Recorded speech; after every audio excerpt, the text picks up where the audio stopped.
Hello sa mga madiskarting nanay! Nakapag-business na ba ang lahat? O siya sa mga hindi pa nakapag-business dyan or nagpaplano pa lang na magnegosyo? Eto yung maisasuggest ko sa inyo, ang mango pastillas na pang negosyo. Eto yung panibagong flavor na maihahandog ko po sa inyo na siguradong magugustuhan talaga ito ng mga suki ninyo.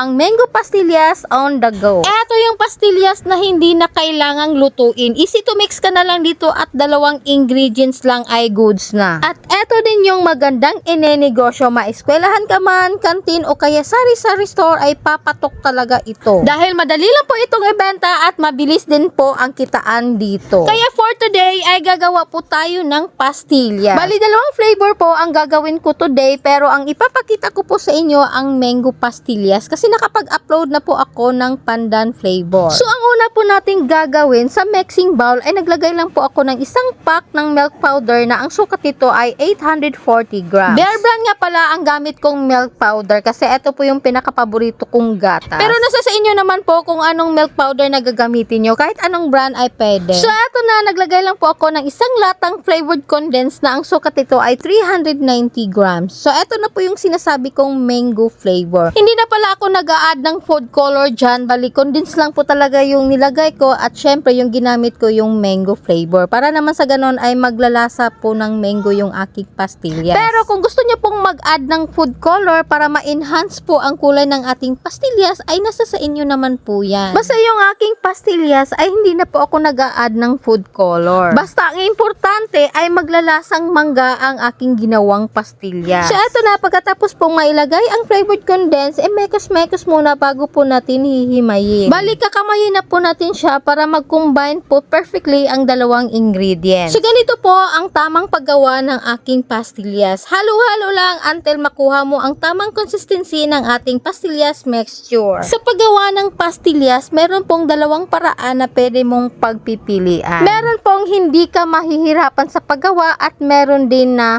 mahihirapan ka sa paggawa. At sa recipe kong ito po yung mahihirapan ka. Ito po yung part na gagamit ka talaga ng puwersa. Gagawa po kasi tayo ng pastillas na yung strong, hard, at hindi madaling magpa-flatten. Ito yung klaseng pastillas na kahit iuuntog mo pa siya ay hindi siya madideform. Sa paggawa nito, para po tayong gumagawa ng dough. At dito po natin malalaman pag makuha po natin yung tamang consistency ng ating pastillas. Pag makita nyo na po na medyo makintab na po siya at smooth na po yung texture niya, ay pwede na po siyang hiwain. Gumamit nga pala ako ng metal slicer at nilagyan ko po ng makapal na plastic para naman sa ganon ay hindi po dumikit ang aking pastillas. Alam nyo ba, nung una akong gumawa ng pastillas, medyo nahirapan talaga ako. Hindi ko alam kung ano ang gagawin ko. Kung itatakal ko pa ba siya or gagawa lang po ako ng maliliit na balls. Pero yung nagawa ko, yung maliliit na balls talaga. Kasi yun po ang pinakamadali para sa akin. Pero hindi ko po siya sinukat. Tansya-tansya pa rin yung ginawa ko. Pero umabot pa rin ako sa point na nahihirapan na rin po ako sa pagbilog-bilog ng pastillas. Nakakasakit na po sa kamay, lalo na pag maramihan ang gagawin mong pastillas. Kaya nag-isip talaga ako ng paraan. Yung tipong mabilis at hindi ako mahihirapan. Gusto ko kasing ipagpatuloy ang aking pastillas business na kahit paunti-unti, kahit papano ay nakakatulong naman. At hindi rin siya mahirap gawin para sa akin dahil hindi naman po ito lulutuin. Kaya easy lang po talaga ito para sa akin. Kaya kung gagawa po kayo ng pastillas, ganito po ang gawin ninyo. Madali lang po yan, iro-roll nyo lang po ang bawat in-slice ninyong pastillas para naman sa ganon ay makapag-form po tayo sa gusto po nating sizes. Ito po yung pinakamabilis na paraan at hindi ka na mahihirapan. At pagkatapos pong ma-roll ang lahat ng pastillas at bago po natin hihiwain, hihanda muna natin yung asukal. Naglagay lang po ako ng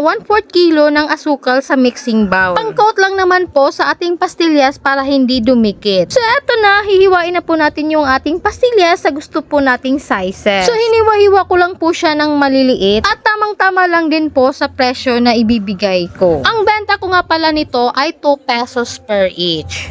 tamang-tama lang po ang presyo na yan para sa pastillas. Wala na po kasing piso-piso ngayon, kaya for the go po tayo sa 2 pesos. Ito yung pinakamasarap na kutkutin na kahit saan ka man magpunta ay hindi ka talaga magsasawa sa pagkain nito. At perfect din to gawing panghimagas. Kaya sa mga naghahanap dyan na pang extra income, ito yung maisa-suggest ko sa inyo. Ang pastillas business ko. So ito na, naka-sugar coated na po yung ating pastillas at pwede na po natin siyang ibalot. So meron po akong nabili sa online na paglalagyan ng aking pastillas na napaka-cute at perfect talaga ito sa aking pastillas business. So tamang-tama, 4 lang po ang pwedeng ilagay na pastillas. At may space pa din para sa sealer. Ito yung gusto ko, yung pinapadali talaga yung aking trabaho. Yung hindi ako mahihirapan sa pagpack ng aking pastillas. So ngayon, pag-uusapan po natin yung puhunan, kung magkano po ang puhunan ng ating pastillas. Gumastos lang naman po ako dito sa halagang 395 pesos. Ang presyo nga pala sa ating milk powder ay nagkakalaga po yan ng 275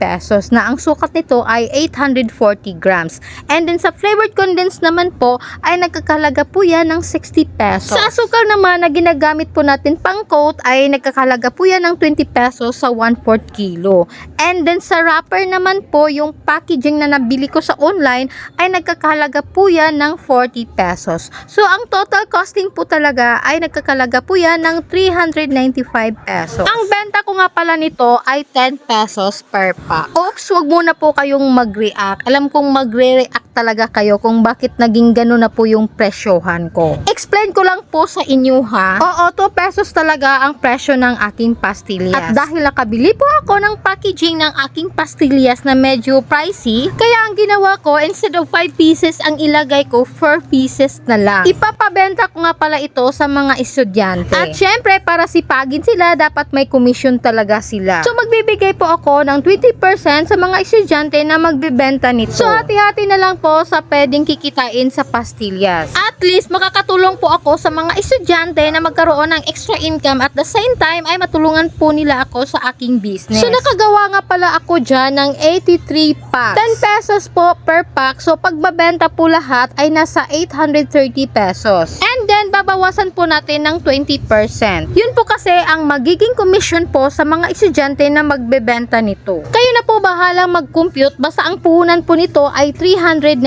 pesos and then nakagawa po ako ng 83 packs. O siya, hanggang dito na lang yung aking video at medyo napahaba na po siya. Salamat po kung umabot ka sa part na ito at sana po nagustuhan nyo po ang aking business ideas. At sana po ay may natutunan po kayo sa araw na ito. At kung ikaw ay bago ka pa lang sa aking channel, huwag nyo pong kalimutan na pindutin ang subscribe button, hit notification bell para lagi po kayong updated sa mga videos na aking i-upload. At kung ikaw ay may mga katanungan, huwag nyo pong kalimutan na mag-comment po kayo sa baba para naman sa ganon ay masagot ko po yung tanong ninyo sa susunod na araw. So that's it for today's video. Thank you for watching. Bye bye. Hanggang sa muli.